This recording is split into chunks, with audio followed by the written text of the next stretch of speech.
So siguro naman, VP, alam mo naman kung sino yung mga posibleng makakaharap mo sa 2028. Yung mga nagawa mo sa Davao City, do you think yun yung edge mo para manalo sa 2028? Ang edge ko is yung kakayahan ko na gumawa ng mga mahirap na bagay. Yun yung core ko talaga. Core competency ko. Kasi, unang-una, hindi mo ako madaling matakot eh. Tatay ko nga, si President Duterte, pero hindi na natatakot sa kanya eh. Hindi mo ako madaling mapasunod. Hindi mo ako madalas sa tulad yan, magsasama kayong lahat dyan, tapos ako mag-isa dito. Hindi mo ako matatakot sa ganun eh. So yun talaga yung kapasidad ko, yung competency ko. Kaya ko gumawa ng mga mahirap na bagay. Tatayuan ko yung mga mahirap na bagay. Yung pag-ikot mo sa Pilipinas, you think kaya na ang buong Pilipinas ay maging katulad ng Davao City na disiplinado, involved yung mga tao sa governance? Yung pagbabago ng values ng mga tao, hindi siya magagawa kaagad. Kasi may problema din tayong mga Pilipino sa pag-uugali natin eh. Somehow, through the years, nawala yung values formation sa pagkabata hanggang sa sila ay nagiging adult. So hindi magagawa yon ng isang taon lang. Kailangan natin simulan ulit, turuan ng mga bata ng magandang asal. Noong nakaraang taon, nagtanong-tanong na rin ako sa mga experts, kumbaga sa iba't ibang sektor, sa iba't ibang industriya. Tinatanong ko sila, sitwasyon natin ngayon, nakikita niyo naman, sitwasyon natin ng bayan ngayon. Sabi ko, kaya ba natin baliktarin? Sabi nila, kaya yan, basta lang matapang yung mag-implement. At pangalawa, yung tightening of the belt ba, magtitipid talaga sa gastos. So yun yung naibigay na kumbaga quick assessment sa akin. So kaya. Ngayon, issue yung korupsyon. Alam naman natin yan, kaliwat kanan ng korupsyon. Ano ang magiging solusyon ninyo kung sakaling kayo maging Pangulo sa issue ng korupsyon? Unang-una, ano talaga yan eh, yung kamay na bakal sa mga nasa ilalim, hindi mo palalampasin. Kumbaga, pag merong ginawa, alis ka agad, palitan ka agad. Hindi na yung pag-uusapan pa, itatago pa, hindi ganun. Diretso, one shot lang. Ikaw may ginawa na pangungurakot, malis ka na dyan. Ganon. Hindi siya dapat patawarin, hindi siya dapat pinapabayaan, at hindi siya dapat na hindi pinapansin. Na kumbaga parang wala lang. Dapat, pag merong nangyari, alis, palitan nyo yan. Punta na tayo dun sa mga reactions ng mga nasa social media. Lalong-lalo na nung mga ayaw kay VP at nabulabog doon sa inyong pagde-declare. Sabi nila kulang daw yung paghingi mo ng apology. Dapat daw mag-apologize ka doon sa mga remarks mo against the president and yung iba pang mga sinasabi nila na nagawa mo. Bakit ako mag-apologize sa remarks ko sa Pangulo? Hindi nga sila nag-apologize sa ginawa nila sa akin. Documented ang mga threats sa akin.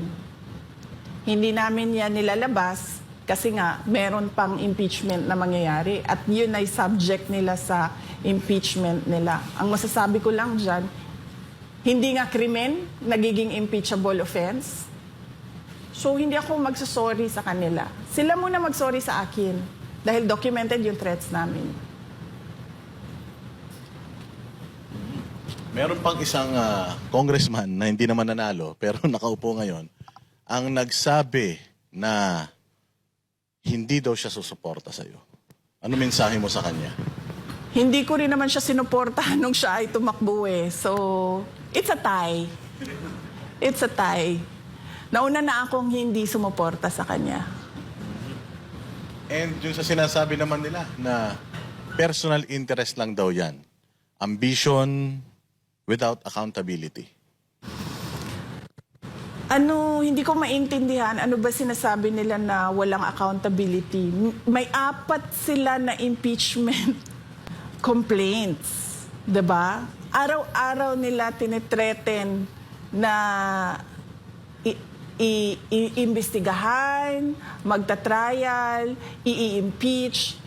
So hindi ko alam saan doon ang walang accountability. Nung meron namang nag-file ng impeachment complaint, ano ba sinabi namin? We are prepared to answer it during trial. Ma'am, nung aming pong itong vinlog, ang kadalasang comment ng tao, mag-ingat si VP. Kasi alam naman natin, ngayon na talaga nag-finalize na kayo ng decision nyo, sure, sa tingin ng mga Pilipino, sobrang laki ng chance yung manalo. So, dalawa lang yan. It's either i-impeach kayo para hindi na kayo makatakbo or may gawing masama sa inyo. Hindi po ba kayo natatakot na sa pagsalita nyong ito ay malalagay sa alanganin ng inyong buhay? Hindi na ako takot kasi kasama na yun sa desisyon ko na posibleng gagawin sa akin. In fact, sinabi na nga sa akin noon na meron naman talagang plano na mga ganon.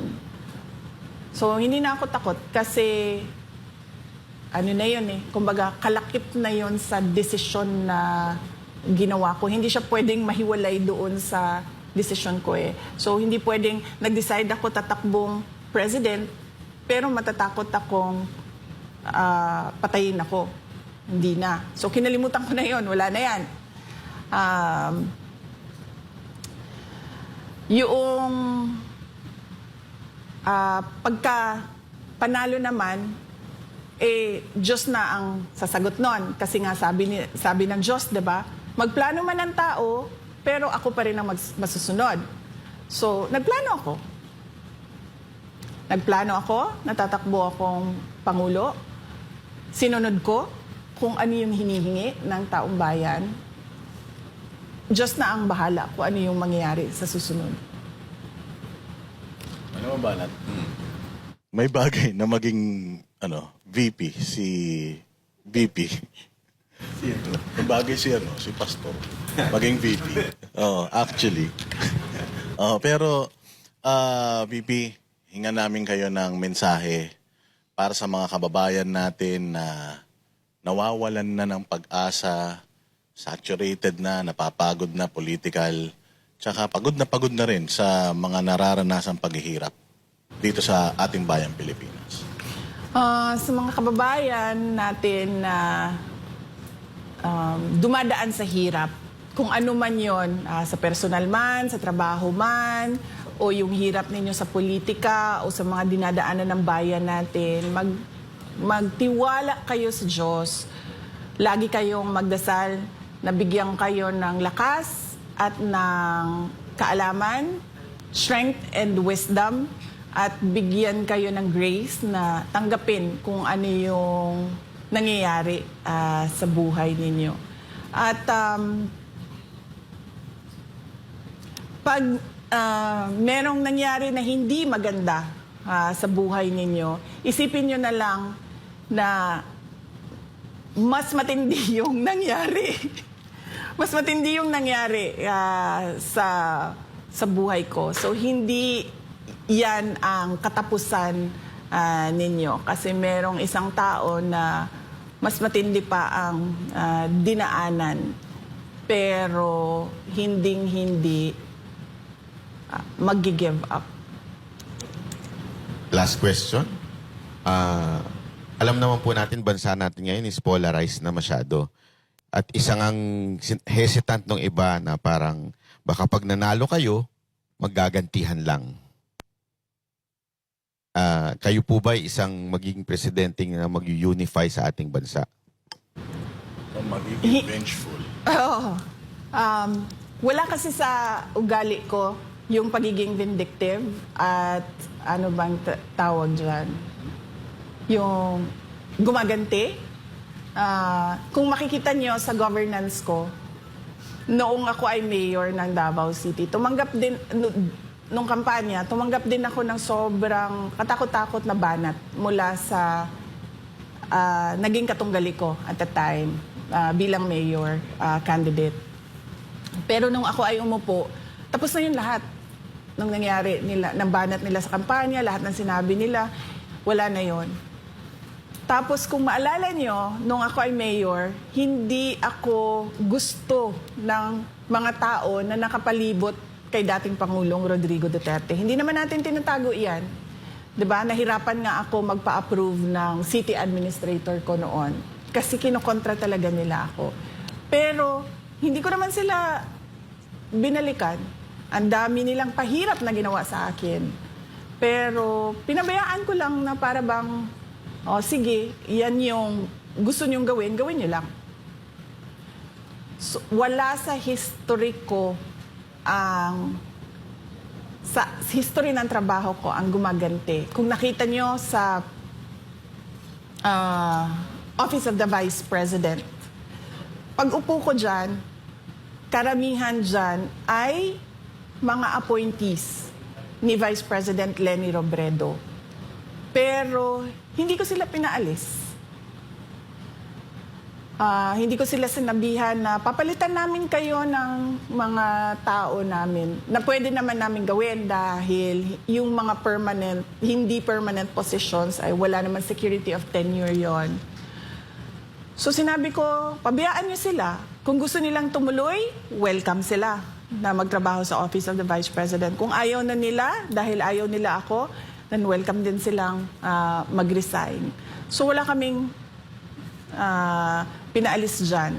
Noong ako ay umupo, wala akong, hindi ko siniraan si dating Vice President Leni Robredo sa mga ginawa niya bilang Vice President.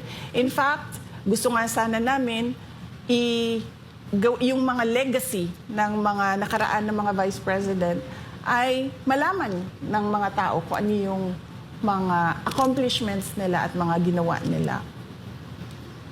Hindi ko, wala sa ugali ko yon sa pagtatrabaho. Pero ito lang ang sasabihin ko. Hindi pwede na walang managot.